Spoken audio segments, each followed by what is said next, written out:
కృష్ణానది నీళ్లను ఆంధ్రకు పంపిస్తున్నాడు. ఏదైతే గురువు చంద్రబాబు నాయుడు గురుదక్షిణగా ఇవాళ కృష్ణానది వాటర్ని మరి కిందికి పంపించే ప్రయత్నం చేస్తూ ఉన్నాడు. ప్రాజెక్టులలో వాటిని అడగడం లేదు. ఇవాళ చూస్తూ ఉన్నాము. ఇవాళ జూరాల ప్రాజెక్టులో మరి ఎంత అన్యాయం జరిగింది, ఇవాళ నాగార్జున సాగర్లో ఎంత అన్యాయం జరిగింది, ఇవాళ శ్రీశైలం ప్రాజెక్టులో ఎంత అన్యాయం జరిగిందో కూడా ఇవాళ పాలమూరు 1956 నుంచి కూడా గోస పడుతూనే ఉంది. కాబట్టి ఇవాళ ఏం ముఖం పెట్టుకొని వస్తున్నాడు మరి రేవంత్ రెడ్డి గారు, ఈ కాంగ్రెస్ ప్రభుత్వం అయినటువంటి మంత్రులు కూడా ఖచ్చితంగా ఇవాళ ప్రజలకు చెప్పాలని ఈ సందర్భంగా డిమాండ్ చేస్తూ మరి ఇప్పుడు మున్సిపల్ ఎన్నికలు వస్తున్నాయి కాబట్టి ఇవాళ పాలమూరు జిల్లాకు వస్తున్నాడు.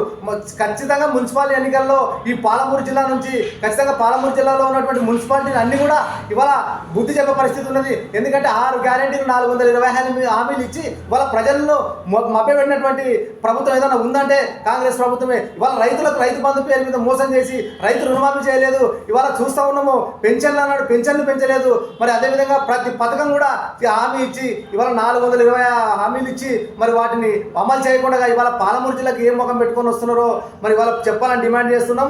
పాలమూరు బిడ్డని పదే చెప్తున్నటువంటి నీవు ఇవాళ పాలమూరుకి ప్రత్యేకమైన ప్యాకేజ్ ఏమైనా తెచ్చినావా? మరి ఎందుకు తీసుకురావట్లేదు?